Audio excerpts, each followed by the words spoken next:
Thank you, Prajakta. And I think she has done 5% of my work, which is to introduce a very, very distinguished panel.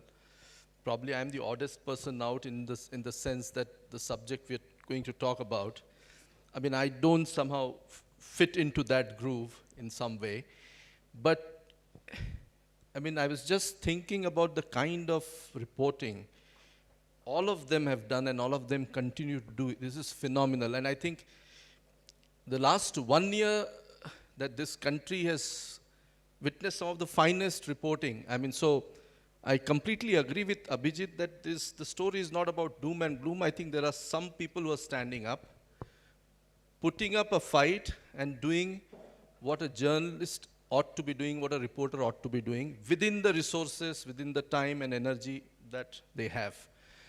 I'll just begin with 2 minutes of how I'm going to sort of how we plan to take this session ahead, so that there's some time left for the audience and the young aspiring reporters and the existing journalists to ask questions to our panelists.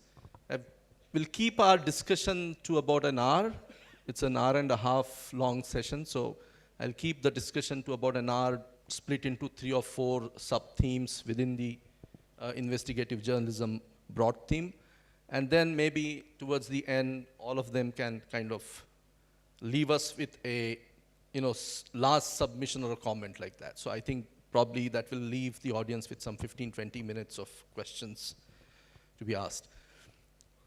Journalism to me is an art of specificity.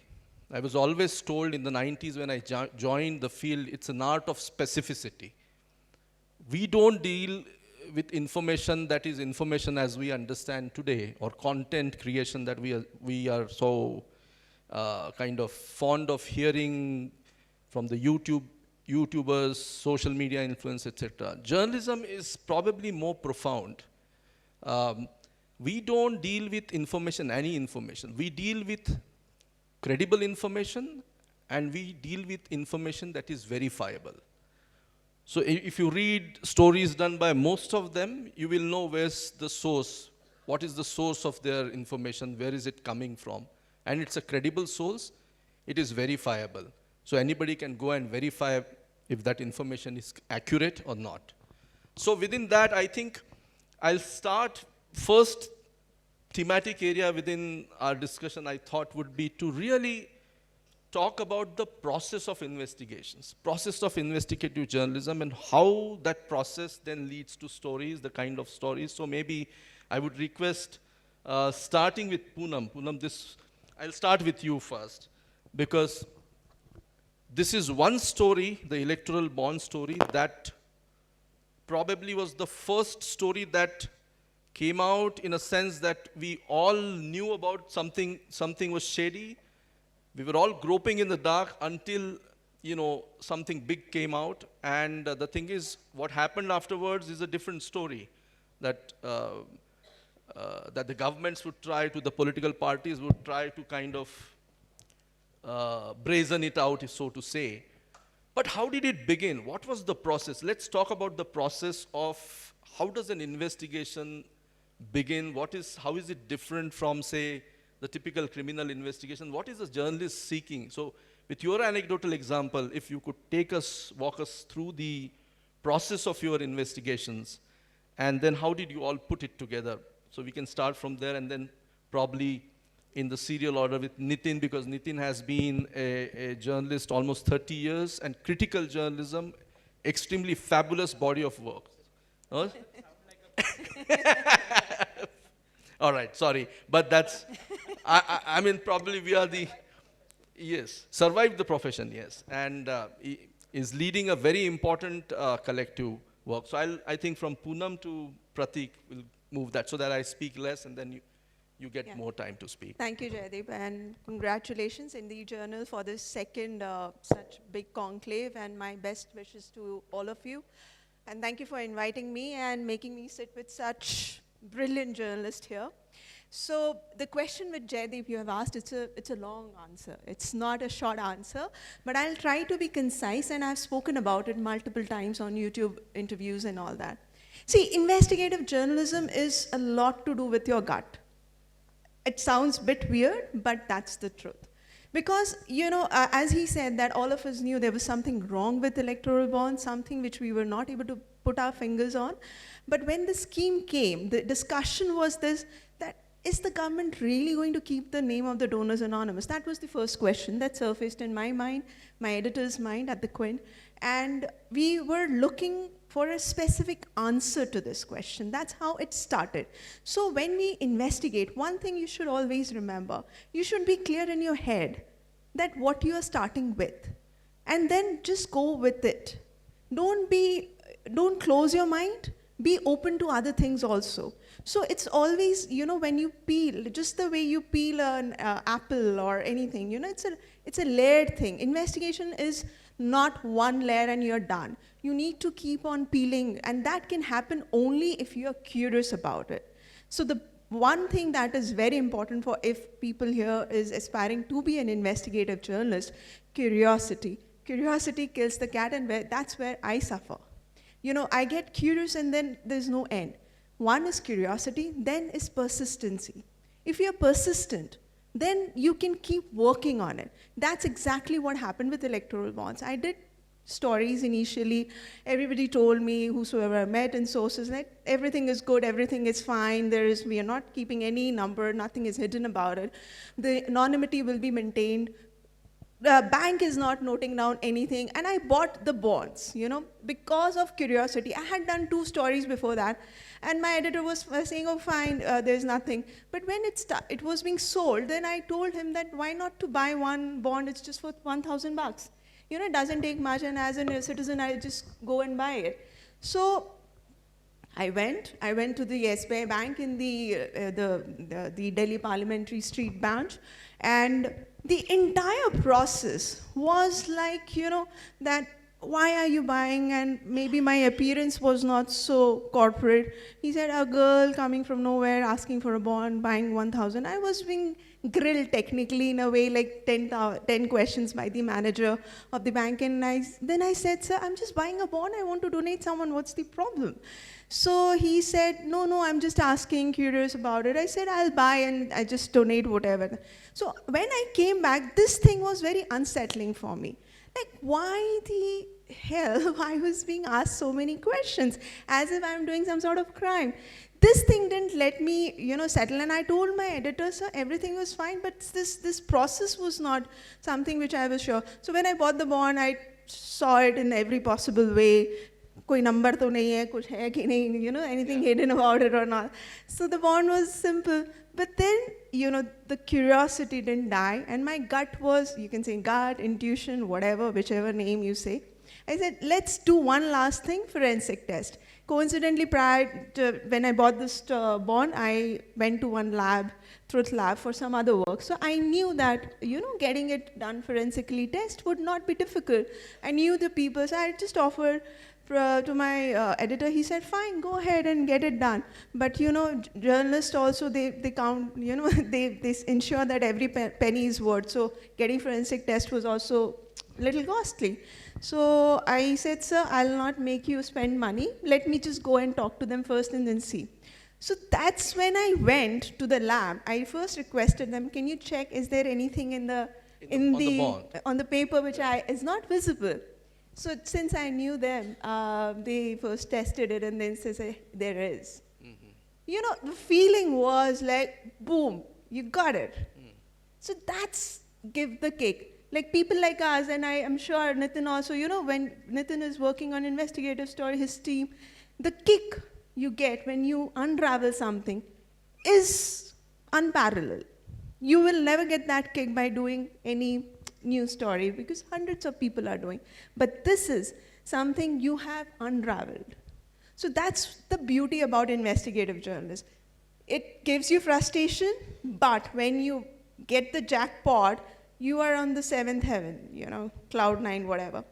But it is time taking, so one has to be patient. Curiosity, persistency, and patience. All 3. These are the 3 important key points I would say remember if you want to be a journalist. investigative journalists, because frustration is what you get it in, wholesale while doing a story. Sometimes you will, you will reach a dead end, huddles, then hundreds of other things which will legal issues you will face. Your editor might say, no, you don't do it like this, you do it like this. But at the same time, you have to hold the thread tight in your hand till the time you get the entire thing. And you have to find a way to get it. So this is how the hidden number came to the forefront. And we, of course, me, my editor, everybody got to know about it. Thank you very much. And if I may add, I think to all of that is the paramount public interest that is embedded in exposing the kind of story you did. There's a massive public interest in that. Nitin, could you throw a light on process? Because, from your earlier days, Times of India, Down to Earth, and, Business Standard, and now you founded Reporters Collective. What's the process that distinguishes, differentiates investigative journalism from the rest of others, whether it is explanatory, daily news, and other stuff? And if you could throw a light on the Adani Papers story, which meaning it's a big. I mean, for the first time, we're trying to break the glass palace in a sense that corporate governance and transparency was a strict no-no in the legacy media. But I think that idea is being shattered because it's an important thing. So, I'd be a little contrarian. I don't think investigative journalism has any other different triggers than everyday good journalism.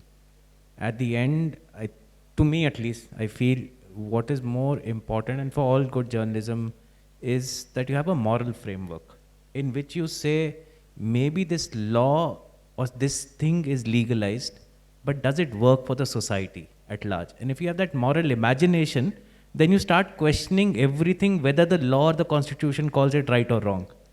And then it helps you give a set of questions to which you say, I will need answers. And I think the only difference to me is then you say the answers must come from those in the position of power and not the victims of malgovernance. I think that's the only little tweak that you say, fine, here's something wrong happening in society, everyone covers it. I think that generally is what journalism is. You'll cover things being done wrong to people by somebody or the other. But in this genre, so to say, if you want to call it that, I think there's just good journalism and bad journalism. But if you want to call it that, is that you will make sure you're questioning those who possibly did the wrong, catch them rather than just catch the victim. And because the victim is out there, she or he wants to tell their stories, it's easy for us to go and get it. It's low cost also. Dar bhi nahi lagta. I don't speak Marathi, so I was told beach mein we should flip between Hindi and English. Both mera utna hi kharab hai, but I'll try and translate the gist of it. So I think एक moral framework बहुत ज़रूरी है. But on a daily basis, there are 2-3 things that at least for us have over years triggered. एक तो whistleblowers. Understanding that even in the worst of times, there are people who may not be out of good purposes, but out of some or the other reason, always want to tell something. And are you available to hear that and understand that? Even today, 60% or 70% of Reporters Collective work comes from whistleblowers who will reach out with documents. To give you an example, I have 2 more minutes. Please, we can tweak the sections. Once I remember Poonam had done this spectacular work on electoral bonds, and even I had missed it. Many people had missed it. Some people had, the system was rankled, but it had been missed because it was video based, etc. We were all living in our own silos. And I remember me and my editor at that time, we were fighting over it. He believed electoral bonds is a great thing. I kept on thinking it's totally idiotic and unconstitutional. And so I just started looking, and I didn't even know she's done this work. Somebody told me this woman journalist there, she's already cracked it. So I went looking and I saw, ye number hai, she's figured it out. So shit, she's proven it. Now what do I do? And it's pure jealousy at that point. Colleagues and jealousy. क्या करेगा? Of losing out on a ये story. पहले पहुंच गया वहाँ पे. I know that. Parking lot में 2 ही गाड़ी लगता है, इसका लग गया है अब, क्या करेगा? So I said, what am I capable of? I don't have video skills. I can read documents. Huh. So I said, ठीक है, I will hunt for documents on this. Because I know the state, when they decide on something, पीछे they make a whole array of records to say, क्यों ऐसा किया हमने? No minister or government says we are undertaking corruption. They always justify it in their files in some way. Right? So my art and my team's art is to read those and understand what they're doing. Said, we'll go look for them. So there was Commodore Lokesh Batra, there were 3 other people. We all started hunting for these documents. One whistleblower inside the system gave us the file number at the end. ये file number है, इसमें try मारो आप. And I think after a year and a half, those documents came out. Some 700 pages. And just by chance, the editor that I was arguing with over it, by then he had thrown me out. वो नाराज हो गए थे कि आप यही करते हो. तो but those set came. And it was again, you would imagine it is legal, right? By the time Poonam is reporting this, the court is not intervening. Electoral bond is now considered constitutional, has a force of law, etc. But principally, I and many of us believe this is just not good for democracy as a moral framework. Forget the law. The law can be bad. I mean, remember, Usha Ramanathan, this legal historian, talks about this. When Gandhi came from South Africa to India, in South Africa, he followed the law. But when he came to India, he left law behind. What he questioned was the immoralities of laws. Right. You live today in an era where the immorality of law is what we have to question. Yeah. So whistleblowers come in handy. I'll go quickly through the rest. One, as I said, jealousy, ego, very small minor things. Ek bar, Swami Ramdev's goons broke my car when we were trying to do a story. That became an ego trip. ये मेरा car खराब किया, इसके against story करेगा, ये डराएगा नहीं. As simple as that. They tried to scare us off. We said डरेगा नहीं. It took 3 years, आ गया. We took out 100 shell companies of Swami Ramdev and pasted it all. We are the only ones he's never litigated against. Every other journalist who has ever written on them, they've litigated against. Took 1.5 years. And pure ego. There was no public purpose, honestly. बाद में निकल आया. But at that time it was just कि boss डरना नहीं है, ऐसे तो नहीं डरा के कोई भगा देगा. Then there is, I think, value in every day, because I know there are a lot of journalists and journalist students here. There's great value in reading every day what's happening across the country. Yeah, which meeting is something people, listening to them, and saying kahan pe the story does not add up. Being a little skeptical. I know, this I think is the pain of being in this genre. You start questioning your own family sometimes in that skeptical way. By the end, everything is questionable, right? ये क्यों, इसको क्या फायदा हो रहा है? The only question you have in mind is, there is no win-win. In public policy making, you're taught this as a principle. There's a trade-off. Every decision that anyone takes, something gains, something loses. As long as you can find those characters, the story is complete. Now, if the government or a corporate is saying this is a win-win, you know there's an investigation there to be done. Right? And you can dig it out. There is persistence sometimes, I mean, there are skill sets required. Fourth, I would think, which is as valuable for good journalism again, is some sense of the people. So there's an old saying in our languages, ki when you guard the forest, you do not look at the forest. You guard the forest against the outsider, right? जो अंदर intrude करने वाला है. So the job is not to keep looking at the forest, is to look at the outsider who might intervene. So even in the world of journalism, very often to keep looking at the actors who might indulge in malgovernance, which is the very powerful people, the people जिनका घर में आप घुस नहीं सकता है. Like as a photographer, I'm also part-time trying to do that to earn some money. You can enter the house of a poor person. You cannot enter the house of a rich person. But your job as journalist is to always enter the house of the big person. Enter his or her mind, enter his or her domain, and understand why they do what they do. And I think if you have general intrigue about how does the game and relationships of power work, even between two lovers, even between a man and a woman, or two partners of same gender, whatever, even in love, there is a power relationship that always exists, constantly changing. I think that love to understand the nature of power is essential if you want to break this down and say, I want to bring this thing greater clarity. When he says or she says, I will do this, what were they really desiring? I think if you can have these 5 to 3, I think Poonam talked about inquisitiveness, some sense of inquiry. To me, I would just caveat it by saying sense of inquiry about how do the powerful do what they do. Right. If you keep that in mind, I think you hit your stories, they come your way. Over time, reputations do add up. This is the last thing I'll end up with. The trouble with this genre is, if you ever get a story and you don't do it, you know, many people are by different circumstances, choices, employers, choices, you're forced not to do certain stories. Huh? The reputation goes out very quickly that he sat or she sat on a story and did not do it. And Yeah. that kills you. Yeah, and I've experienced that personally. It's like a death wish. Huh? You keep thinking journalism and employers are not going to allow you to do these stories. You keep doing them. You know by the end you will be thrown out of the job. But you keep doing them because if you stop, then your entire 15, 20, 10 years, whatever years you have of building up that reputation as fearless, where the whistleblower will walk up to you saying 2 things. So I'll end with this. The Commodore who finally handed over the electoral bond documents, I asked him, why are you giving it to me? I've lost my job.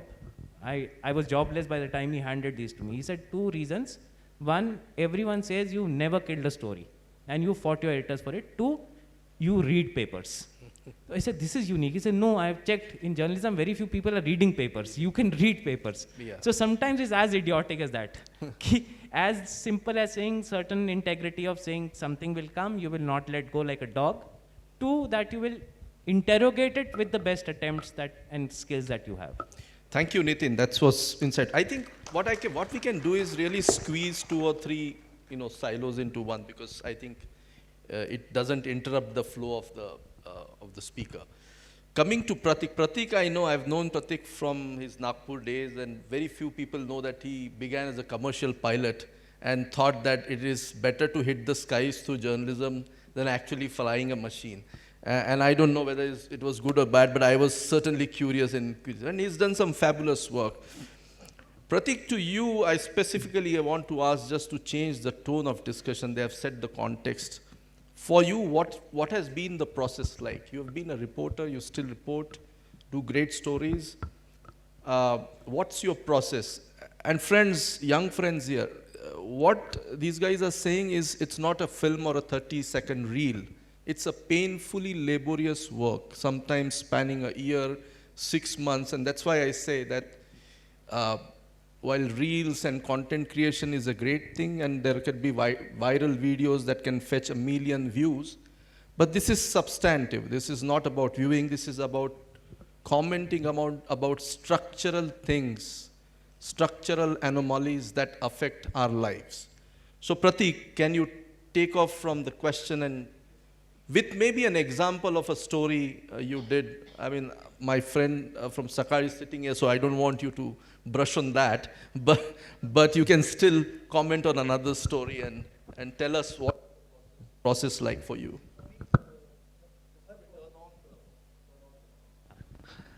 तो हर story का एक process अलग होता है और ज़रूरी नहीं है कि इन्वेस्टिगेशन बहुत बड़ा ही हो हर बार. So I just give you 2-3 examples छोटे छोटे. So this Manipur incident happened, जहाँ पे 2 लेडीज़ थी, उनको नेकेड परेड कराया गया था. सो उसके बारे में वीडियो आया, पूरा बवाल मच गया, सब कुछ हो रहा है. So I was just going through Twitter, वहाँ मुझे बस एक सेंटेंस मिला कि भाई ये रिपोर्ट हुआ है कहीं, तो इसको रिपोर्ट किया है किसी ने, तो किसको किया है नहीं पता. So on the basis of that tweet, मतलब बहुत सिंपल, ज़रूरी नहीं है कि बहुत हर बार इन्वेस्टिगेशन में बहुत ही बड़ा करना है कुछ. सो मैंने पता किया वो किसने ट्वीट किया है, कौन है वो लेडी. मैं उन तक पहुंचा, उनके थ्रू मैं कुछ ऐसे लोग तक पहुंचा जो यूएस में बैठे थे. उन लोगों ने जिस विमेन कमीशन को करीबन 15 से 20 दिन पहले एक पूरा डिटेल रिपोर्ट बना के भेजा था कि क्या हुआ था और ये कौन लोग हैं, इस पे आपने क्या एक्शन आपको लेना चाहिए. तब तक कोई एक्शन नहीं लिया था. सो हम जस्ट सेइंग कि एक छोटा सा भी मतलब ज़रूरी नहीं है कि छोटी सी बात को अगर आप इन्वेस्टिगेट करेंगे तो आप बड़ी स्टोरी भी निकाल सकते हैं. अब फॉर एग्जांपल, अभी जैसे महाराष्ट्र की बात हो रही है, तो हमारे स्टेट में ये सुशांत सिंह राजपूत और दिशा सालियान का इशू काफ़ी बहुत उछला था.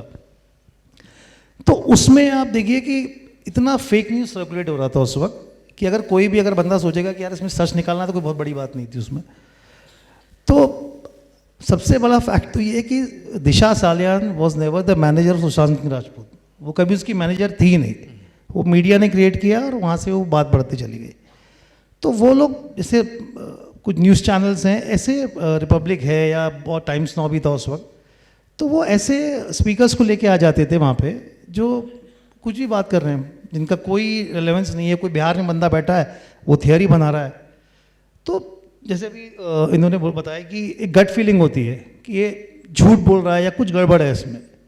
सो मैंने उस बंदे को ट्रैक किया, वो पता किया, वो पटना से पूरा वो कॉपरेट कर रहा है। आप मानोगे नहीं, वो इस तरीके की बातें कर रहा था, वो यहाँ तक पहुँच गया था कि वो लोग प्लान कर रहे हैं कि इस केस का इन्वेस्टिगेशन मोसाद से कराने का। मतलब इतनी बेवकूफ़ी भरी बातें। तो मतलब अब ये एक मतलब इसका मतलब ये सुशांत सिंह राजपूत का केस हो गया, उसमें बहुत सारे फ्लॉज थे, मतलब बहुत सारे। अब ये पालघर का मामला, और आज तक आप देखेंगे कुछ पॉलिटिशियंस बोलते हैं कि भाई उसमें गड़बड़ है या कुछ है। पालघर का मामला, पालघर के बारे में अभी भी ये चलता है कि भाई वो के साथ उनके साथ लिंचिंग हुई, डेफिनेटली लिंचिंग हुई थी, लेकिन बहुत अलग अलग थियरीज हैं उसको लेके। सबसे बेसिक थियरी उसकी थी, वहाँ पे एक लेडी अपने घर में खाना बना रही थी, जहाँ से शुरुआत हुआ था, जो एक्चुअल हकीकत है। उन्होंने ये बोला कि उनको एक बंदा लंबा चौड़ा सा आदमी दिखा, मुंह पे कपड़ा बांध के, उसने उनके घर के अंदर एंट्री करने की कोशिश करी। वहाँ से वो अफवाह फैली। वो अफवाह उन्होंने गाँव वालों को बोला कि अरे ऐसे ऐसा कोई बंदा दिखा है। वो एक गांव से दूसरे गांव में फैली और उस पूरे एरिया में वो अफवाह फैल गई। तो मेरे बोलने का मतलब इन्वेस्टिगेशन एक सिरे से आपको दूसरे सिरे तक पहुंचाता है, और दूसरे से तीसरे, तीसरे से चौथे, और कभी कभी ये करते करते आप बड़ी स्टोरी पे भी पहुंच जाते हैं। So for me investigation is to find the facts, stay with the curve. वो कहानी के साथ आप ढूंढो, मतलब आप ढूंढो जितना ढूंढ सकते हो। मतलब आपको भले ऑब्वियसली हर बार में तो ये नहीं होता कि एक ही बार में काम हो जाए, बहुत समय भी स्पेंड करना पड़ता है। बट आप अगर आपको दिमाग में आपने बिठा लिया कि ढूंढना है, तो फिर आप ढूंढोगे। That's what I think. Sukanya, over to you. How did I know you probably look at the caste aspects, caste dimensions more broadly, but how did you, where did this story, begin? I know you've spoken about it, but I wanted you to speak about, for our young audiences specifically, where did this idea germinate, and how much time did it take for you to really go? Because I know that you traveled, you checked, you cross-verified, you met the people on the ground, prison superintendents, etc. So it must have taken a lot of time. If I were to mention the amount of time it took, it's nearly a decade. Wow. Because I have a law degree. I've studied law and I have worked in human rights organizations in the past. तो जब मैं human rights organisations पे काम कर रही थी and also as a law student, I had access to prison space, जो I think most journalists do not really have that access to the inside world of the prisons. I wanted to do a series of stories on prisons for a very simple reason that जो prisons पे जो literature है, like there's enough literature that is actually developed, generated over the past many decades. लेकिन ये अगर हम prison का जो लिटरेचर अगर हम देखते हैं, तो वो लिटरेचर मोस्टली एकेडमिक स्पेसेस में बना है by the academics who come from social and political जो उनका capital है, that actually prevents them, that actually insulates them from getting into prison. Mostly the Savarna जो पूरा एक तबका है, उसमें से यानी वहाँ से बहुत ज़्यादा prison का लिटरेचर आया है. और उसके अलावा there is very good, very nuanced prison literature that comes out, but is by people who identify themselves as political prisoners. Right. So जो भी हम बुक्स देख रहे हैं अभी, जो बुक्स हैं या किताबें आए हैं या फिर बहुत सारे राइटिंग्स जो आए हैं प्रिजन से, which is very important, but that's why the political prisoners. अभी प्रिजन का पॉपुलेशन अगर आप देखें तो वो 4.5 लाख से 5.5 लाख तक का होता है. जो NCRB का डेटा जो बहुत अनसाइंटिफिक वे से जो गैदर किया जाता है, that's a different This is a discussion different altogether. story. Yeah. लेकिन उसका जो डेटा हमको बताता है कि वो 4.5 से 5.5 लाख तक का प्रिजन का पॉपुलेशन है जो हर साल प्रिजन में like it gets ends up in the prison. A lot more actually gets processed by the criminal justice system, but these many actually end up in the prison. Of them, if you see I would say 90%, but the data that is available through the NCRB says that 70 to 75% of them belong to SC, ST, OBC castes and Muslims. Among Muslims, we do not know who these Muslims are. We do not know the caste of these Muslims. My understanding of having traveled across length and breadth for different kinds of stories, I realized that most Muslim population also who end up in prison are from the Pasmanda community. Now when we go back to what writings are available, वो जो है वो इस यानी narratives इस तबके का नहीं आ रहा है. वो जो यानी आपका prison population में अगर आप देखें जो political prisoners है वो maximum 1% होगा, which is like when we talk about like, and it's not more than like 5,000 to 1,000 people, 5,000 people who end up in prison who are actually from the political prisoners category. So my whole idea was to actually look at stories of people who belong to communities who actually overrepresent these areas and bring these stories out. Prison is also like, when as a law student and as a researcher, I had access to prison. The moment I got into journalism, that access was completely stopped. Yeah, stop. Like that's not the space that you can actually access. And more so after 2012 का जो पूरा जो Delhi gang rape का incident होने के बाद में MHA का एक क्लियर स्टैंडिंग एंड एक डायरेक्शन है कि how journalists should not be actually allowed into prison spaces. So then because it was of gender on sexual identities, so these things like you start looking for those, you identify those things very creatively, and then you start putting that to test. I tried doing that, and I realized caste in prison is something that You also wrote about violence of within the building as caste violence, and which probably then was a launch pad for this bigger story on the caste-based segregation. Yeah. So then I realized that this is something which is the most obvious thing that actually like stands out, but something which was completely missing from our prison discourse. And I don't think it was missing because it was impossible to actually find these stories. But my understanding is that these stories were missed out entirely because the people who were actually engaging in the prison space were trying to keep themselves away from the whole caste discourse, is what I have understood over years. So I actually started talking to prisoners. Now, because prison is so difficult to actually access, then you start looking for people in different spaces. So prisoners, अगर आप incarcerated persons को अगर आप prison में नहीं मिल सकते हैं, so the best place to meet them is in courts. You sit in magistrate courts for like hours, for days at end, and then you start getting people to talk to you. You Right. start getting people to actually tell their stories. So that became like my point of actually a space where I could actually get the stories out. Poonam was mentioning There's a about, request to hold your mic closer. Okay, sorry. Yeah. Poonam, in Poonam's case, like you mentioned that there was also like a very strong public outrage that actually was developed after Poonam's like outstanding investigation that she did. In violence, what happens, like what I've seen in especially in caste violence or also stories of prisons, is you do not really feel moved, shaken by the everyday violence of these spaces. So unless somebody is brutally killed, unless somebody's body, like unless you see gore Right. in these spaces, it doesn't make it to newspapers. So we wait for that moment. And my stories were not just about the state apathy. My stories were also trying to talk about the public apathy towards Right, these issues. There are like so many very well-funded organizations which are working on prisons for a very long time. Somehow they have completely missed out on something which should have been the most fundamental, most integral part of prison space. Besides, say, NCDHR, like an organization which works on caste in Delhi, I can actually say there is absolutely nothing that actually spoke about caste violence, caste discrimination in prison space. I was like, so most of my so like the whole prison investigation actually began from reading prison manuals and prison documents that were available in That's not a cumbersome work.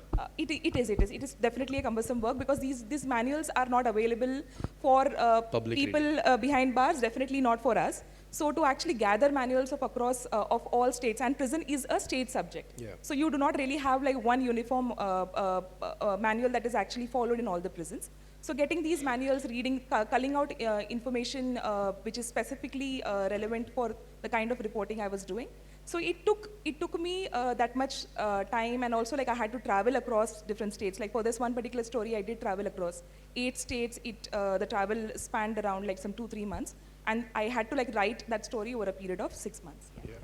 That much time, and also like I had to travel across different states. Like for this one particular story, I did travel across 8 states. The travel spanned around like some 2-3 months, and I had to like write that story over a period of 6 months.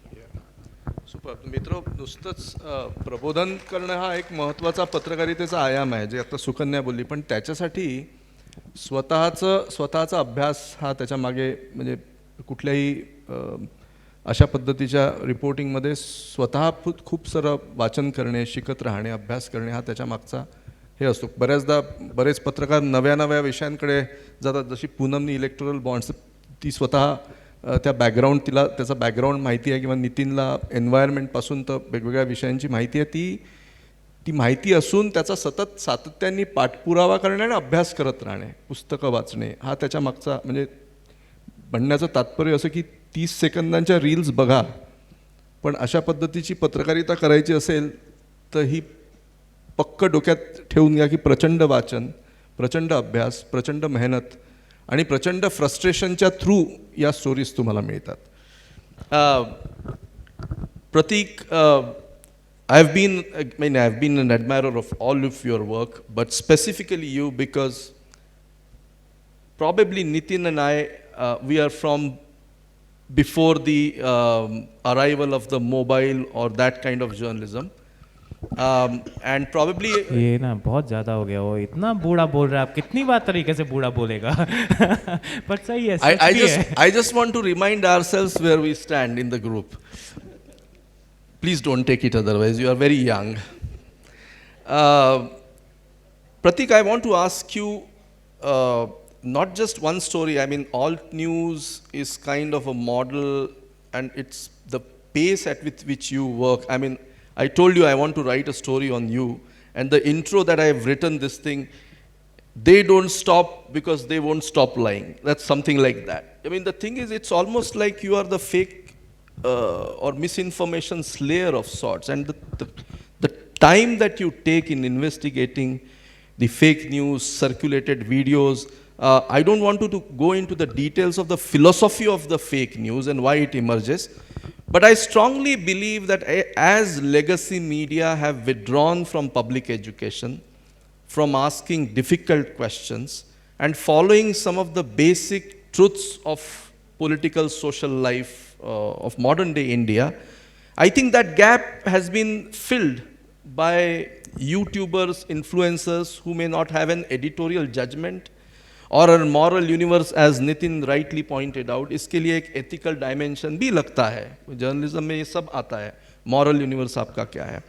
तो I would like you to speak about the alt news journalism with maybe anecdotal examples, but as you were talking to me in the car while we were driving here, I would also ask the question from the second thematic area which I had in mind, and then I'll ask Nitin to speak about it, is how important in today's digital landscape and a crowded mediascape, but very difficult journalism landscape, to really navigate what are the challenges. And you spoke about institution building, which is something that all of us who are part of the independent media, and where इथे independentचा अर्थ असा आहे, independent म्हणजे कुठलेही strings नसणे किंवा अटलाही unbiased, bias वगैरेचा विषय नाही आहे. इथे independentचा अर्थ आहे की कॉर्पोरेट ड्रिवन किंवा big मनीच्या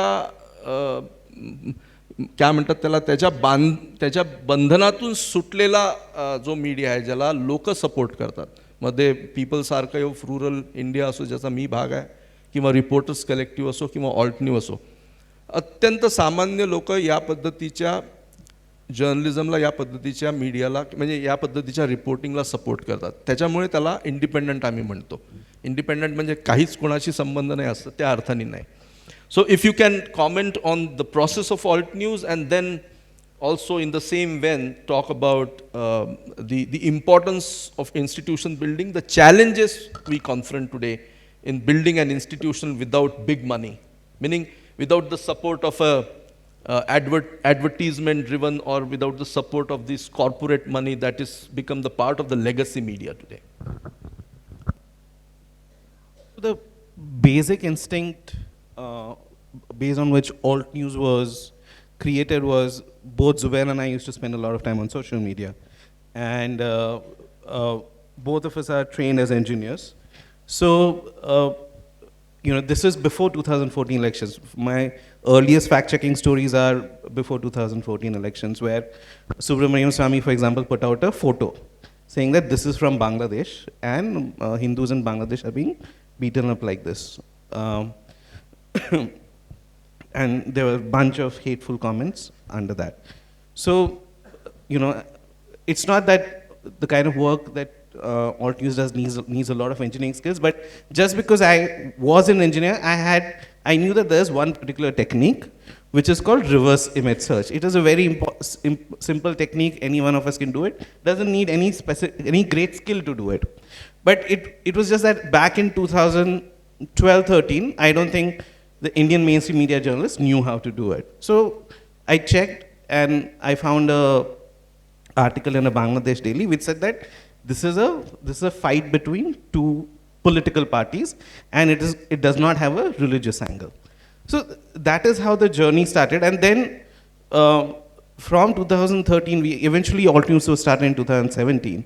But through those years, both Zubair and I kept doing things like that. That is, who's running this website? We find a website which is putting out random misinformation. Who's behind this? Who's running this website? That kind of a thing. At some point in 2017, I told Zubair that we've been doing this for 3-4 years now. Let's convert this into an organization. Let's do it in a more organized manner. Let's do it under a legal entity, so on and so forth. Because, of course, at that point of time, we realized that this work needs to be sustained, and one can only sustain any kind of work under an organizational umbrella, because something like this needs a lot of things. You have to crowdfund for it, you have to set up a website, you have to do all of those things. So you need multiple skills to be able to sustain something. You can start something with limited number of skills, but to be able to sustain something for the long term, you need multiple skills. So that's how we registered a non-profit organization in 2017. Why non-profit? Because by the time we were already thinking about the business model of what should be the business model, and it was clear that that to do independent journalism and a non-profit model in the Indian scenario, it could be different in, let's say, European scenario, where advertisers are not being directly pressured by the government in power, or other places. But in India, definitely, where the advertisers were directly being pressured by the government in power, and the platforms such as YouTube, Facebook, Twitter, where many other people get their revenue from, all these places we found problematic. The platforms, because the platforms were part of the violence. If there's misinformation, then it is, for example, in Myanmar, it is not just because the exodus in Myanmar happened, not just because the military there created misinformation, but Facebook let that misinformation be there on their platforms for months together. And it amplified it. And it amplified, and all it did was that, oh, sorry, this happened, and that's all they did. So we were neither comfortable taking money from the platforms. No, of course, the advertiser model wouldn't work. So that is where we thought of what is the model that could work, and that's where we came with the non-profit model, that this has to be a people-driven, donation-driven organization. Till date, we are about 15 of us in the organization. All our salaries come through people donating. Someone's giving us 100 rupees, someone's giving us 500 rupees, 1,000 rupees. Now, uh, uh, so, and in terms of what investigation we do, it has always been that, oh, we started looking at misinformation. Now, what does misinformation do to the society? Misinformation causes polarization in the society. Misinformation causes division in the society, which creates the groundwork for hate speech. Sure. So, And also then the political yeah, so, outcome of it. when we started off in 2014, the primary issue was misinformation. But soon around 2017-18, we saw that Yati Narasimhanans of the world are gaining more and more prominence. There are these sabhas which are happening in Maharashtra. Also, they have happened in near Delhi. Also, they have happened. So then we realized that the next thing to do is to document hate speech again, because there are very few people who were doing it at that point of time. So we have always, in terms of an organization, we have always looked at, okay, what is the next thing that we need to do?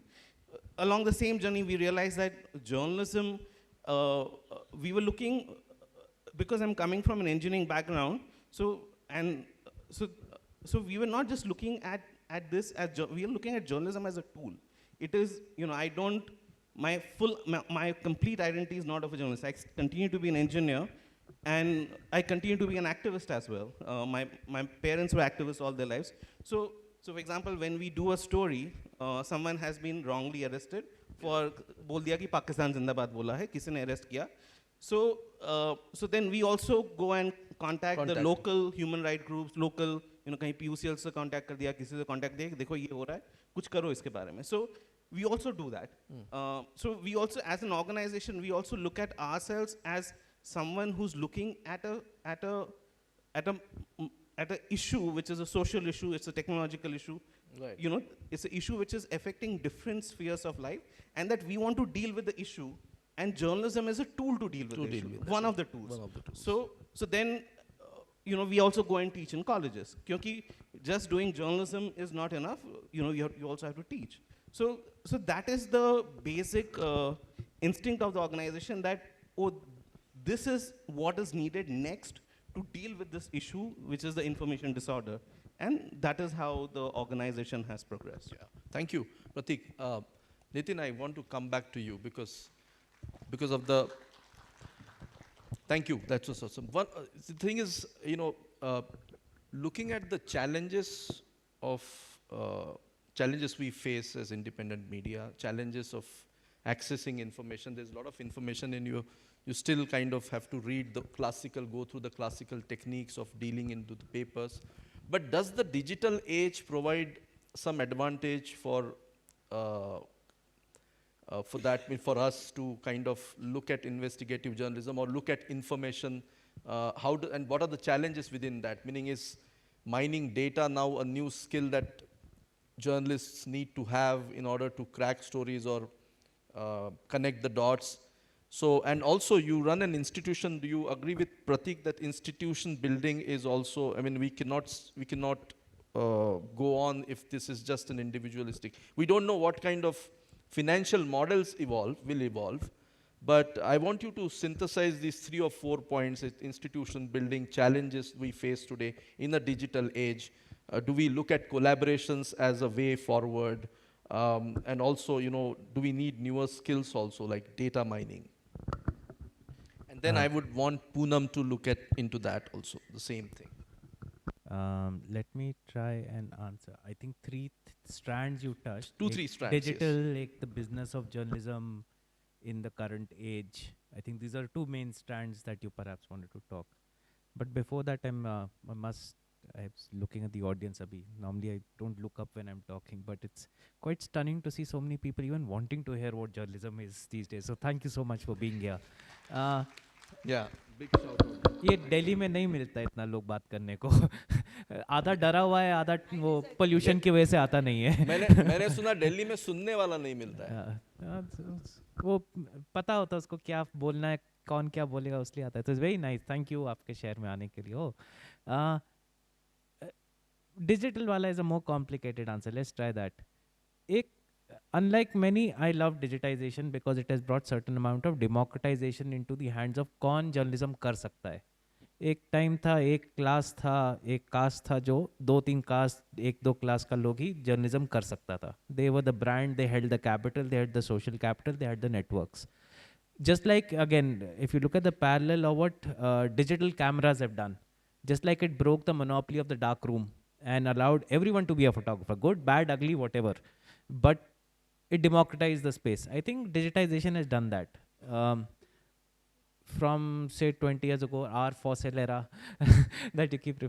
Life has changed. Many other people in small towns have become journalists that they would not have become at all unless the digital space existed.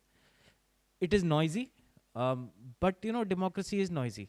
Yeah, I know this. I'm also some days maybe I'll also say this. हाँ बहुत फालतू का journalism हो रहा है India में आजकल. Too much democracy. हाँ, Someone but said that. yeah, but it's great. I'd rather not 10 people do bad journalism. I'd rather everyone do bad journalism. At least everyone gets to do it. It's democratizing. I love it. The challenge in that is you are not a Europe, you are not a US. The market is very different. You have a million or billion people that you want to reach out to. Sabka grade access to information is very different. Huh? So जैसे I'll give you Reporters Collective and this will lead into the business wala model. So we run on donations. हम लोग ने principally बेवकूफ़ी में someday we decided कि हम paywall नहीं लगाएगा. हाँ, information free होना चाहिए, वो सब ideas में चला दिया.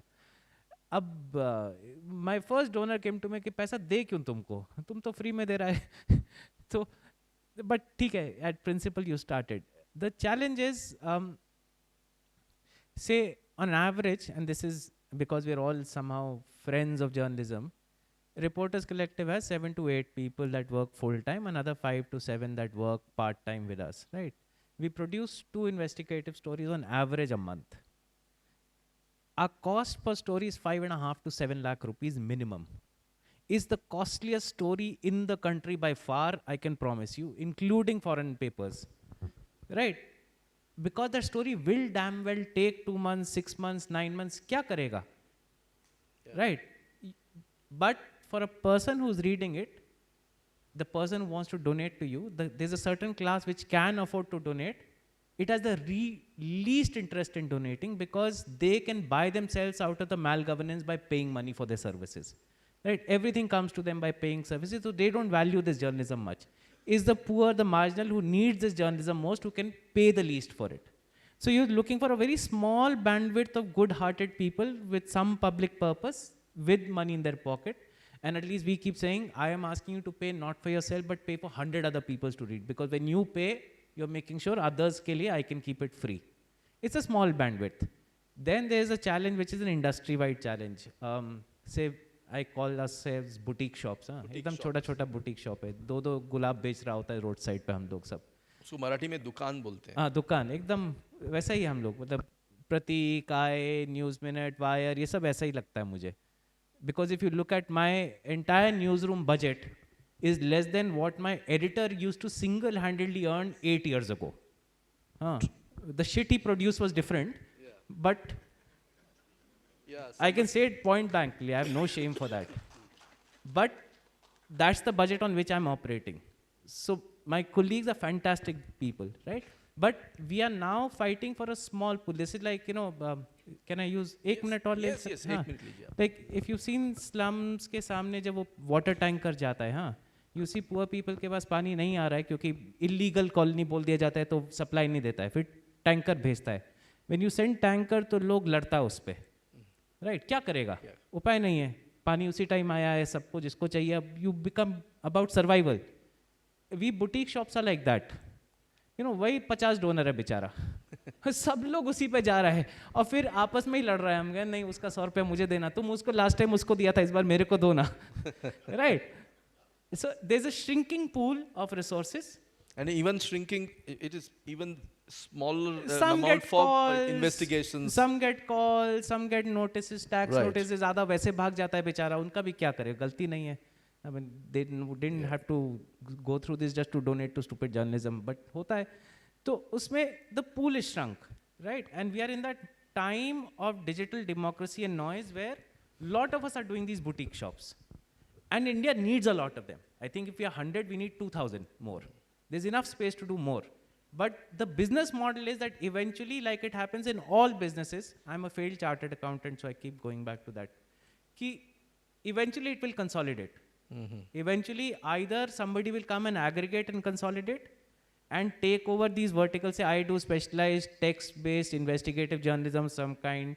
Pratik's organization does fact check of a certain kind. Wire does videos of a certain kind. News Laundry and News Minute do certain kind. Some point, somebody will come and consolidate us over. Our organization might die. I am very clear, my organization cannot logically exist in the long run. I cannot have a newsroom in India at this per capita income that runs at 5 lakh rupees a story. Yeah. It is built to die. I'm fine with it. The logic you have to figure is, इसके बीच में से निकलेगा क्या? I think that's the challenge. Nobody sorted. The fact that your distributor today, the legacy newsroom सब देखा है. आपका एक distributor होता था जो अखबार बांटता था. वो mediator होता था. She or he or they ran a business which was run by thugs literally in a town. They used to conduct कि ये area मेरा है, वो area है. Today the biggest thug is Google or some Facebook or one of those distributors. And they're bigger than all producers of news. Yeah. Therefore, as Pratik was saying, they are the mediators between you and I and what is quality. It is not built on whether you like it or not. So when I started, I remember a doyen of Indian journalism told me, don't do this kind of journalism. कोई नहीं पढ़ना चाहता है. Which is true also in parts. But the fact is, for 5 years, we've been able to sustain this work by citizens donating. Right? I am today, I mean, I can say it proudly, whether we exist tomorrow, day after, is secondary, that for TRC, per story, we get the highest donations any person gets. We do get 5 lakh rupees a story sometimes as donations. It's incredible. People would think, kaise ho sakta hai? Because people donate only 100 rupees, 50 rupees. I know a lady who called once up, out of the blue, I did not know her. She calls up 3 years ago, and says, hey, I'm this, and aapka ye story padha hai. And I'd like, my father passed away 2 weeks ago. He said, give this money for some good purpose. So I'm handing you this 20 lakh rupees for this story. Wow. You won't That's believe this happen. I mean, incredible. the challenge is, how do you find it consistently, Right. right? Now, as a business, go back to the business model. If you run a mithai ka dukan, standard chai ka dukan, mithai ka dukan, particularly mithai ka dukan. I start today, social capital नहीं है, थोड़ा सा है, बूढ़ा हो गया तो, financial capital नहीं है, हाँ. I started with 2 lakh rupees. Some can start with 2 crore rupees. You have to be in the market long enough that the reputation goes from your mohalla to the next colony for them to know कि उधर मिठाई अच्छा मिलता है, जाएगा.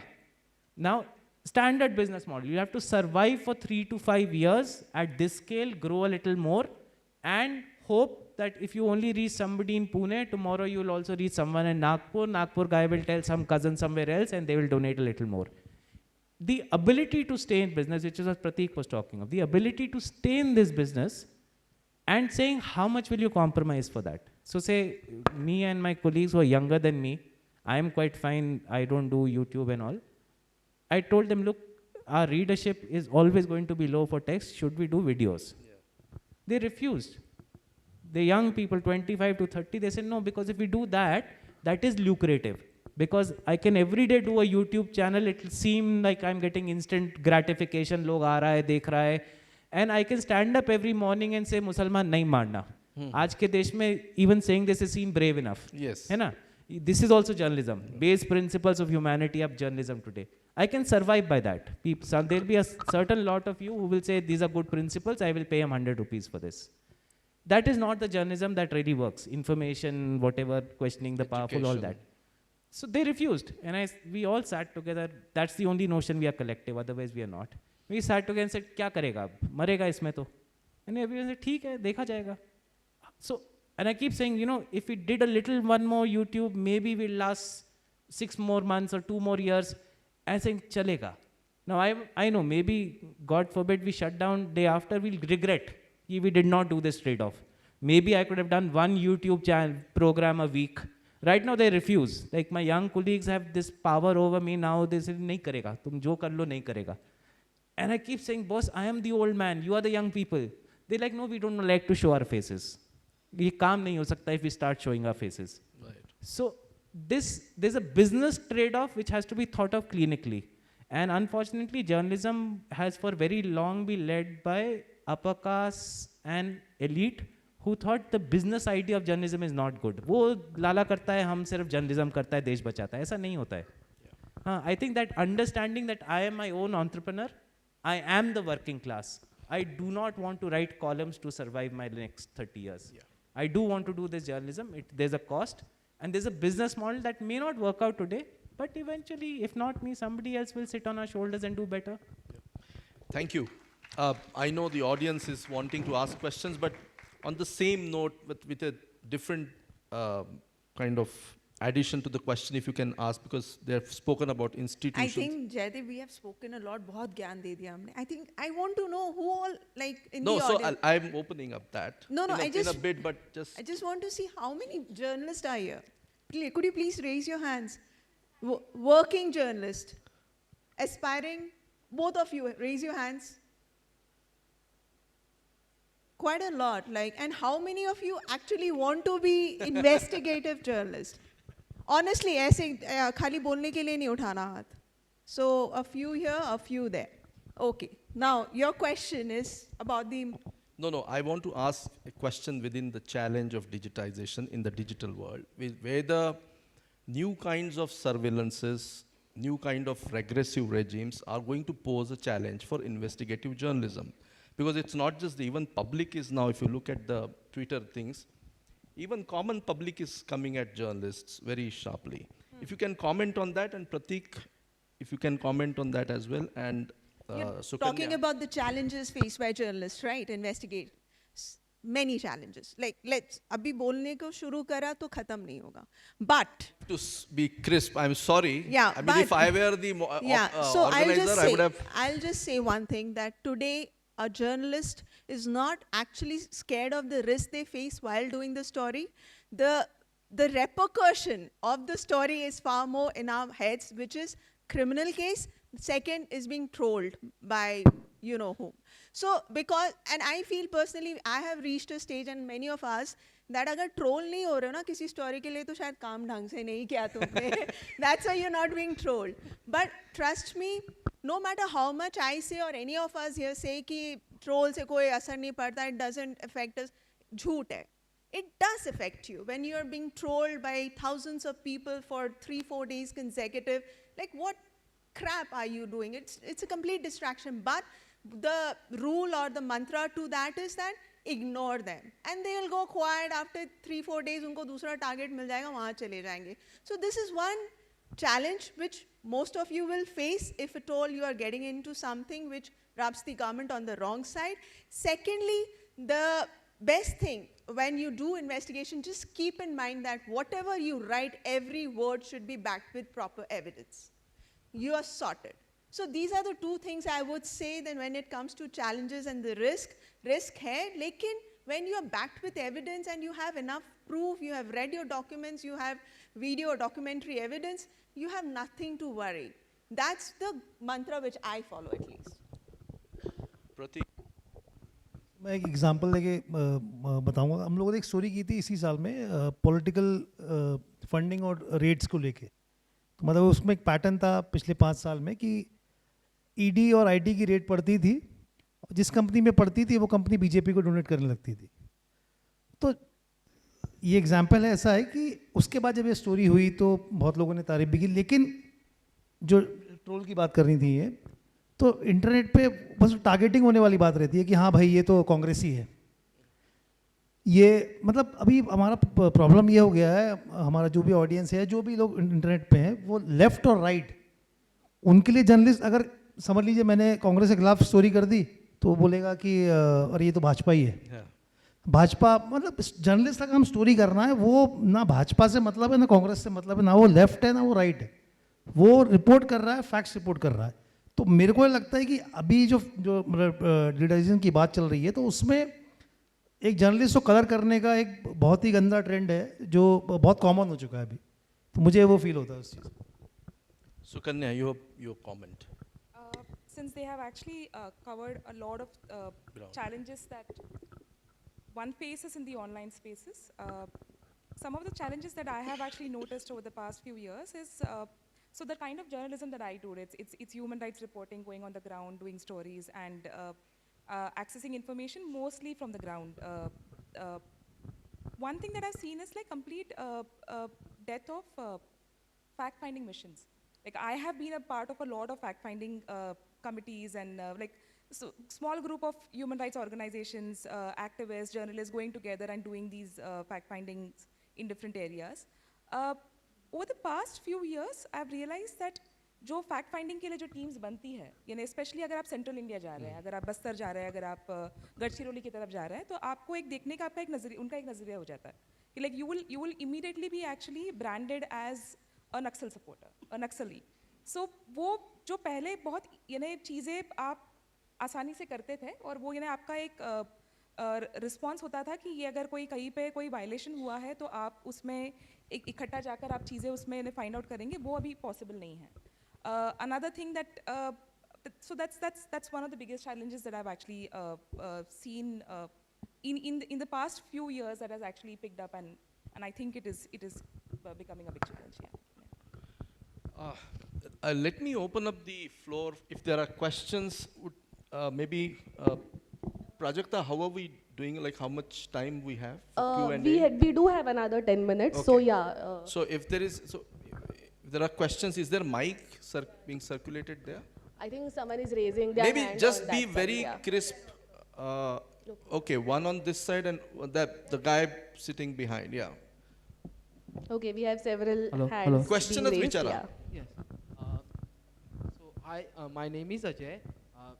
You guys are doing investigation reporting from last many decades or last decade. Just I am doing a community-based reporting. I just want to know how psychologically self-investigation you do, because there are lots of trollers on the internet. You basically on the digital platform, so they hit directly on the comment section, on the DMS. So how psychologically you investigate yourself? Do you mean psychologically self-evaluate or Yes. like Self-evaluate. stay okay, stay हाँ. sane? म्हणजे आपलं डोकं शाबूत कसं ठेवता? Exactly, की तेवढा patiently Yeah. So he's asking that is despite so many trolls, etc., how do you keep your patience and sanity alive? Is that right? Who wants to? Poonam, do you want to? Maybe Sukanya, Poonam, you can respond. Pratik, you also maybe. Hindi में बोलो, अंग्रेजी में बोलो. आप काय में भी बोलिए, मराठी में भी बोल सकते हैं. मराठी नहीं आती. हिंदी बोलिए. It's a question which all of us asked ourselves, but 2017 से troll हो रही हूँ मैं. अभी क्या है ना कि असर पड़ता है. What I do, I work out in the morning every day. तो जो सारा गुस्सा ना मैं ही निकाल लेती हूँ. That's how I deal with it. But that's besides that. One, you know who are trolling you. You know that. Secondly, you know why they are trolling you. Third, you know they can't do anything about it. Ignore. Pick your battles wisely. You have a way to go forward. You know, you should not give your mind into all this shit.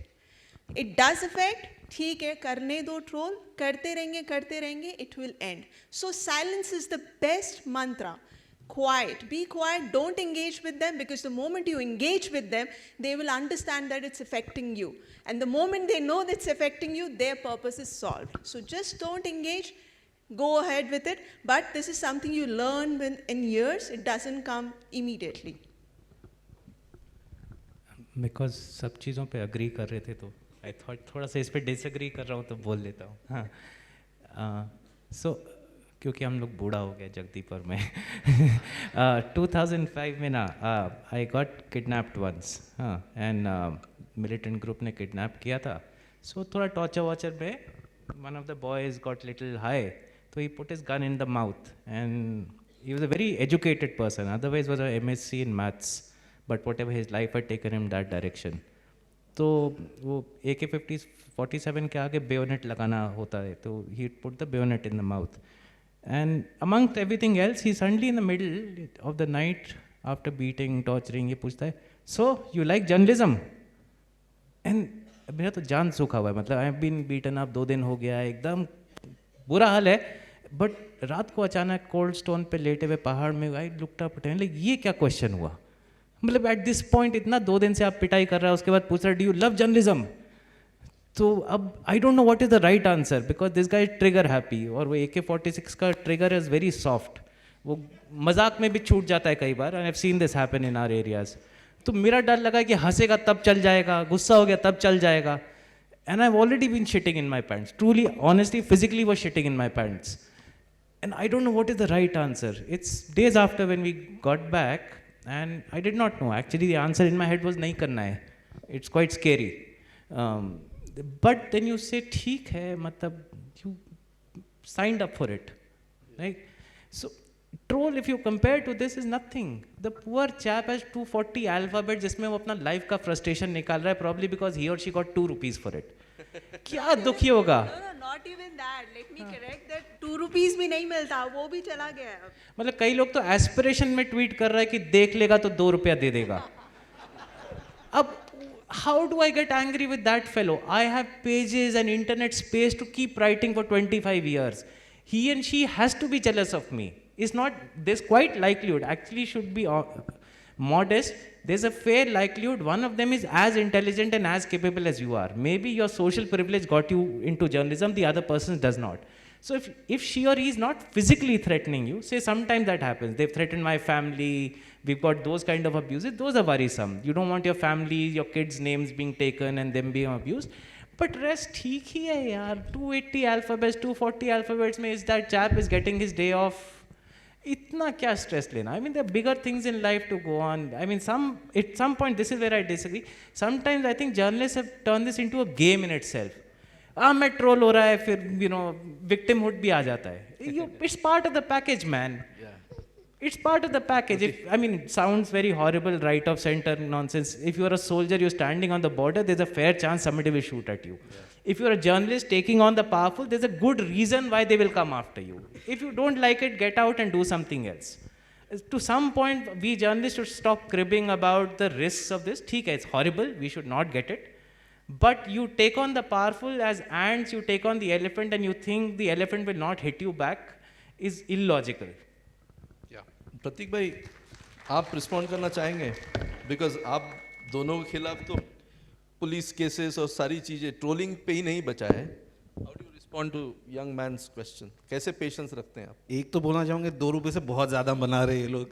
You know there अभी आप specially corporate जो trolling हो रहा है अभी, जैसे one scooter brand is being कि उन लोग सर्विस नहीं कर रहा है, अदानी का हो रहा है, ये सब हो रहा है. You right a tweet about them and the people who come under you are actually making a lot more than 2 rupees. There are now armies which are being funded to go ki if there is one specific tweet which is gaining a lot of traction, which is changing narrative, then there'll be about 50 tweets under that which are they are trying to game the algorithm, right? कि एक ऊपर कोई रखेगा तो नीचे 50 tweet डालेगा कि देखिए ये alternate एक. You know, प्रतीक जो आप वाला बोल रहे हैं ना, जो कॉर्पोरेट वाला जो ट्रोलिंग होता है, उसमें तो I get No, but the jealous. question They are is not getting that. more money for that than they are Prateek, getting for journalism. If I may interrupt, but question is not that. Question is how do you personally deal with it? I mean, how do you build a patience? That is what his question. He needs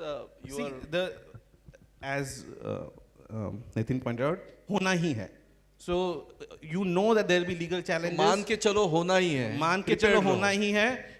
अभी तो IPC से BNS हो गया, नहीं तो अभी 6 महीने पहले मुझे बोलता कि आईपीएस में इतने में कितना जेल होता है, तो वो भी मुझे पता था कि 196 में इतना जेल, 7 साल जेल होता है, इसमें इतना जेल होता है, क्योंकि जुबैर के ऊपर इतना केस आ गया है कि मुझे पता है कि कौन से सेक्शन में कितना जेल होता है. इतनी जेल से ज़्यादा, let's say the rule is that if there's an offense where the jail term is less than 7 or less than 7 years, then they cannot arrest you. Now, this part of the information is also very important, that is to understand the law. So, if there's an FIR against you and if your jail term is less than 7 years, then Supreme Court mandates that you have to send a notice and then you have the option of joining the investigation. If the jail term is more than 7 years, then they can come and arrest you. So the point is that while you're doing journalism, you also have to figure out what are these other things. So for example, in this latest case, Zubair ke latest case mein they have added sedition because the jail term is more than 7 years. Yeah. So while you're doing journalism, you figure out what is law, and that is how you're not. See, the thing about being scared is also about the unknown. अभी जब से पता है कि से नीचे वाला कोई कलम लगा जुबेर जेल में नहीं जाएगा, तब से आराम है थोड़ा। 7 साल से ऊपर वाला कलम नहीं लगना चाहिए, तब यू अपना रेडार ऊपर करो कि देखो अभी सेडिशन लग गया है, so now you have to take that more seriously. So the point is also, you understand different aspects of the system better, and that helps you get over the fear. इथे एका मुलीने हात उभा केला होता, मी तिथे येतो कारण आपल्याकडे वेळ. तुम्ही ना प्रश्न, मागची मुलगी ती पहिले, हां, तुम्ही तो प्रश्न विचारताना नेमका कोणाला विचारायचं ते सांगा, कारण आम्ही 5-6 लोक जर बोलत राहिलो तर आपल्याला दिवसभर हाच सेशन करावं लागेल आणि मग मला हे बदलतील तिकडे मागे. तर पटकन उभा राहा इथे प्लीज, माईक आणा. Let's have one or maximum 2 quick questions and then we can break. May be for आपण lunch. पहिले प्रश्न Yeah. घेऊन घेऊ एक एक, आणि मग कोणाला प्रश्न आहे तेवढं सांगा.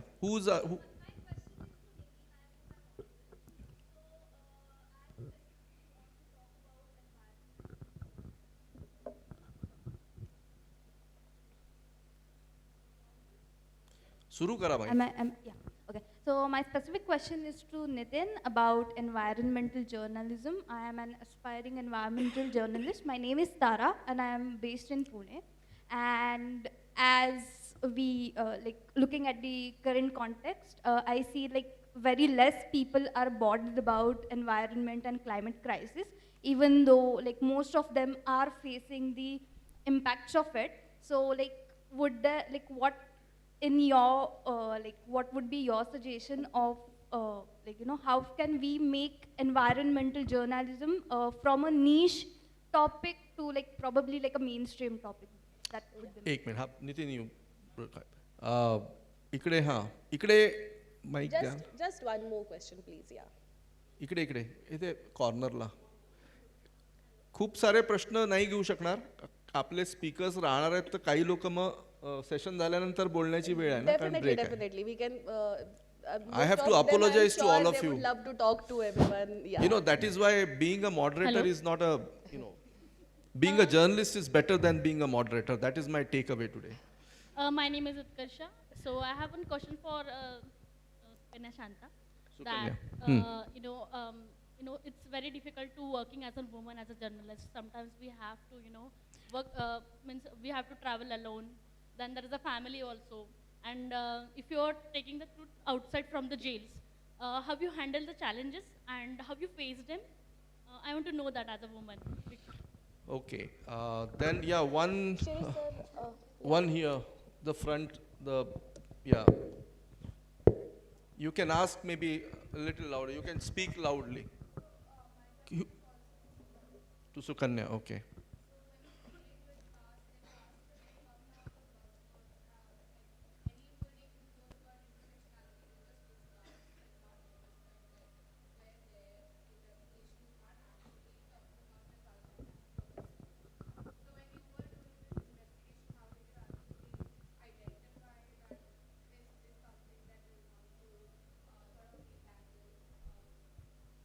And yeah, in general, when you're dealing with caste, it gets a bit tricky. So how do you navigate? Okay, that? so 2 questions for Sukanya, 1 for Nitin. Is there any question for both Pratiks? Yeah. Yeah, I've got one question for Nitin ji. It's about a platform called Ground News. It's about a platform called Ground News. So it's a bias comparison. What's your question? It's a bias comparison platform. How exactly are independent journalists engaging with a bias comparison platform of that sort? Okay. All right. That's for probably you.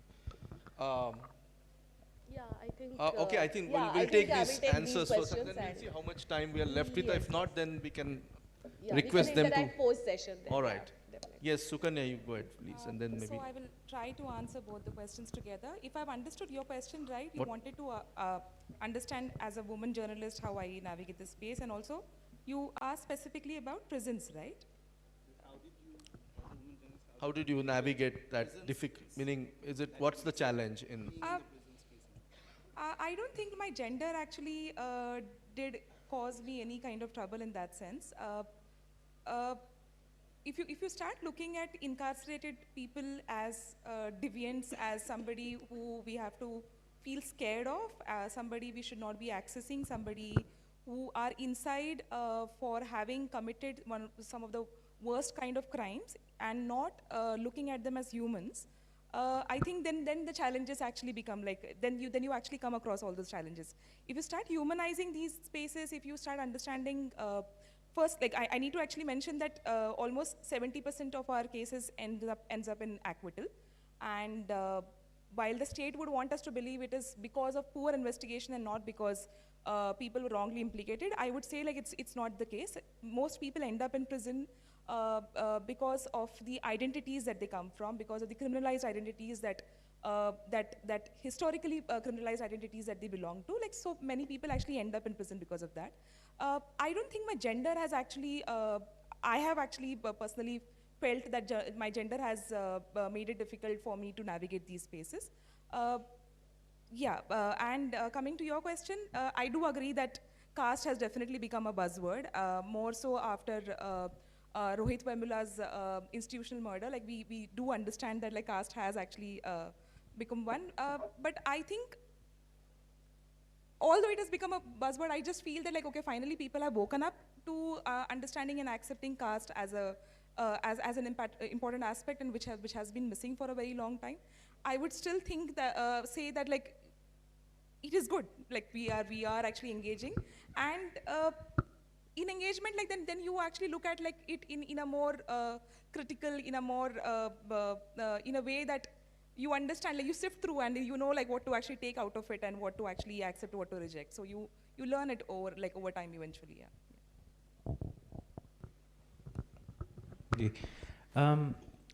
So one, I'm trying to keep the conversation in a lighter mode because बहुत depressing हो जाता है, बार बार बोलना journalism मर रहा है, ये हो गया, हमारे साथ हो गया. So in that tone, I think you are at a cusp where environmental journalism is actually doing much better than it did 10 years ago. When, again, Jaideep ने छेड़ दिया तारा, जब हमारे ज़माने में I joined journalism, environmental journalism, there was only one kind of environmental journalism that used to happen, which was, to me, what I call animal porn. Tiger पैदा हो गया, टाइगर मर गया, ज़्यादा हो गया, कम हो गया, ज़्यादा बच्चा कर दिया, कम कर दिया, यही चल रहा होता था. It was driven by this elitist idea of what is environment. I think it's amazing today. The kind of writers, the kind of spaces, the kind of different approaches people are taking to environmental journalism is brilliant. So I don't, ठीक है, maybe you feel as a person now there should be more. But I can promise you from where we came, this is 10 times more. And it's brilliant, it will grow. It is also a recognition of what you're saying, I think should be a recognition of the fact that still to a great extent, environmental journalism is fed by elite ideas of what should be environmental stories. The moment you break down, if you actually look in regional newspapers of all kinds for decades, you'll find they've been writing on environment without calling it environment from the beginning. When they write about this farming process is not working, something has happened in this area, some infection has spread, they never used climate change, Paryavaran, these words, but it was all environment. It's this elite class which comes with a certain funding note कि आपका story में climate change word आना चाहिए. हाँ, तब वो climate change होगा. I think that's a challenge. So, but if you do want to join environment journalism, I would encourage you, this is a time to leap in. You'll find amazing spaces, brilliant opportunities to do it. Should it be done from a different lens? I think environment is a lens you wear to see the world, but that must also sometimes go in parallel with seeing other things in life. To me, a rights-based approach to environment, where the rights of citizens, particularly the marginals, and looking at environment as a resource rather than an aesthetic value to be saved. Tiger नहीं बचाना है, जंगल के अंदर से बहुत कुछ forest produce हम लोग का लोग यूज़ करता है, वो कैसे बचेगा तो टाइगर भी साथ में बचेगा. So that change of perspective I think वो is still a little far away. वो होने से other kind of people will step in. Environment will become mainstream because you'll be writing in the way my people back home in the village think about environment. Right now we only largely write from the perspective of the elite, इसलिए उसका mainstreaming नहीं हो रहा है. Again goes back to what Shanta was saying कि the fact that caste is mainstream to the point that there's lots of maybe fakery around it is great. It actually tells you it is finally mainstreamed. So if rights-based environment gets mainstreamed over time, it'll be great. But mainstreaming ka noise say, I don't think in either caste or environment we should worry. The moment it gets mainstream, some political class will turn it into a metaphor, misuse it, etc. अच्छा बात है, होने दो. जो भी अच्छा बड़ा idea होता है वही misuse होता है. जो margin पे पड़ा रहता है, nobody remembers. So I think the more people talk of caste, more people talk anything to do with marginal spaces and their rights, even if they misuse sometimes, is great. That's a sign of living journalism rather than a fossilized old school. I think we have run out of time. I'll just take a minute Yes, yes, to definitely. thank my panelists. I'm very sorry. And as I said, it's better to be a journalist than to be a moderator with such, because it's very difficult to kind of stop this conversation because one would like to go on. And because, in a short span, bringing in the intricacies of investigative journalism or journalism as overall, as an important calling gets lost. But thank you very much, Prateek, Sukanya, Prateek too, Nitin and Poonam for bringing in this thing. I must also thank Indie Journal. I think I have personally, I spent a couple of days in Mumbai where we had our 10th anniversary. PARI, People's Archive of Rural India, survived 10 years and is trying to build on, which in itself is great. And I just think that it was a continuation of those 2 days of incredible brainstorming. I think we should talk about it. I'll just take one simple minute to add on to a few things that I feel is important. Whether you are an investigative journalist or digital journalist or a video journalist, I think in India, I see a geographical divide in the spread of the media today. I come from a small town and it is not, it has been by choice that I did not, because I don't call myself a subaltern voice, but I do call myself a regional voice. Regional voices in the digital era, how to bring stories from local areas, from geographies that are difficult to access, and build a persistent storytelling, whether it is a daily news, whether it is environmental journalism, whether it's issues of water, caste, and great deal of, even democratic institutions. I think that is the challenge, not just before the digital media, but also before the legacy media, because their approach, as Samrat was saying, that they have not just built silos, but they have now got editions that are not available in Pune. If you go to Pune Sakar, it will be Pune. You will have very little of Gadchiroli or Gondia or Bhandara in that. So in a way, we are also getting less informed about the other geographies. Digital media and the reporting spaces, I think this space will evolve, and probably as the resources expand, we might move into smaller geographies. I always feel that in Nagpur, I don't have friends who would want to do and talk about journalism because people have moved out. There are not many journalists. Most of them are in Pune, Bombay. You go to Bhopal, you go to Raipur, you go to Gondia, you go to Bhandara, you go to Amravati, you go to Raichur. Beyond Hyderabad, there is Telangana and there is Andhra Pradesh beyond Amravati. I think for all of us, particularly those who want to pursue environmental journalism, I think you have to select geographies where climate change impacts are visible. You may not be able to report on a vast country like India, but I think looking at, let's say, Western Ghats section of Pune district, it's a humongous ecological, system, a landscape. Nobody reports on that. So I think with all these, important insights, I wanted to bring in the element of regionality, geography, because otherwise the media spaces in those regions will be filled up by YouTubers. And that's not a great way. I don't have any qualms about that. They have their own space. But if you want to do journalism, which is where editorial judgments, framing, everything, all those political or, choices come into play, I would want aspiring journalists to also consider smaller towns to do their journalism.